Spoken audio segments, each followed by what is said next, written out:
जी मेरे घर पर अपने दैनिक कार्यों के साथ आए हुए थे और उसी क्रम में वो मेरे बगल में ही वो थे, चेक साइन करा रहे थे। तब तक वो कोलैप्स कर गए। कोलैप्स कर गए तो हम लोग को लगा बेहोश हुए होंगे क्योंकि शरीर में मूवमेंट था।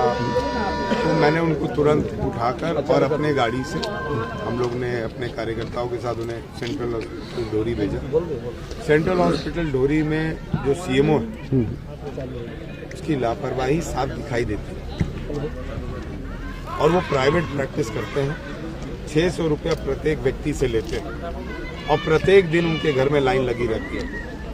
और अभी तो आउटसोर्सिंग पे जो काम कर रहे लोग हैं उनसे भी पैसा वसूलने लगे हैं कि भैया अपने सैलरी में से इतना पैसा दो तब हम तुमको रहने देंगे, तब तुम्हारा हम बिल पास करेंगे। उसके बाद उनकी डेथ हो जाती है। डेथ हो जाती है तो जो संबंधित लोग थे वहाँ पर जो थे, भीड़ काफ़ी हो चुकी थी।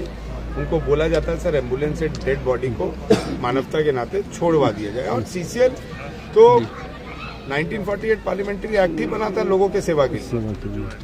वो बोलते हैं कि नहीं हम एम्बुलेंस नहीं देंगे, जाके विधायक से एम्बुलेंस मांगो, ये हमारा एम्प्लॉय नहीं है। तो क्या आपके एम्प्लॉय के बच्चे उस कॉलेज में नहीं पढ़ते?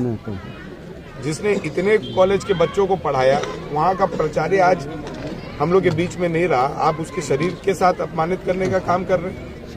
उसी क्रम में हम लोग ने ढोरी एरिया बंद किया। अभी जीएम साहब आए हैं, डीपी साहब से बात हुई है, सीएमडी साहब से बात हुई है, कुमार महेश सिंह जी हमारे सचिव हैं सीसीएल रीजनल के। हम लोग ने सबने मिलकर ढोरी एरिया बंद किया था और ये अगर मांग नहीं मानी जाती तो हम पूरा सीसीएल बंद कर देते, क्योंकि इस तरीके का लापरवाही। क्या मांग है आपका? हम लोग की मांगों को मान लिया गया है। तत्काल प्रभाव से सीएमओ को वहां से हटा दिया गया है और दूसरे व्यक्ति को डीपी साहब चार्ज दे रहे हैं सीएमओ का। अस्पताल में ही बनेगा और अस्पताल में नहीं, ये एरिया ही से उनको हटाया जाए, ढोरी बीएनके कठारा से हटाया जाए। और मैं तो बोलता हूं कि वो किसी एरिया के लायक नहीं।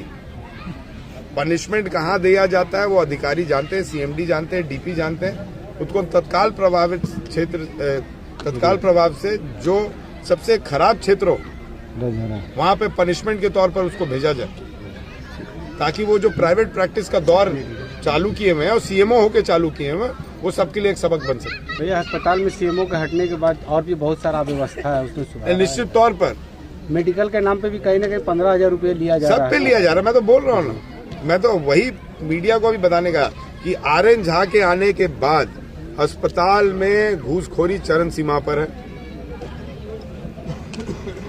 अस्पताल की संपत्तियों के साथ छेड़खानी चरम सीमा पर है। अस्पताल में जो मरीज आ रहे हैं उनके साथ दुर्व्यवहार और उनको प्राइवेट प्रैक्टिस की तरफ ले जाने की जो मुहिम उन्होंने चला रखी है, ये बहुत दुर्भाग्यपूर्ण है। एक चीज और था कि जो दवा डॉक्टर लिख रहे हैं वो अस्पताल में उपलब्ध नहीं है, वो बाहर से ही दवा लेना पड़ता है। ये सब सीएमओ के कहने पे हो रहा है। अस्पताल में ऐसा नहीं है कि दवा नहीं है, दवा है, लेकिन आप उसको देना नहीं चाह रहे। आप जांच भी बाहर करवा रहे। ये सब सीएमओ का है और सीएमओ, इससे करप्ट सीएमओ आज तक बेरमो विधानसभा में नहीं आया था। जनौषधि केंद्र से भी दवा लेने के लिए मना करता है। ये हर जगह इसकी धांधली है। मैं तो बोलता हूं कि इस पर विजिलेंस बैठना चाहिए, आरएन झा पर विजिलेंस बैठना चाहिए। और विजिलेंस नहीं बैठेगा तो मैं स्वयं जेबीसीसीआई का सदस्य और विधायक होने के नाते इसके खिलाफ चिट्ठी लिखूंगा।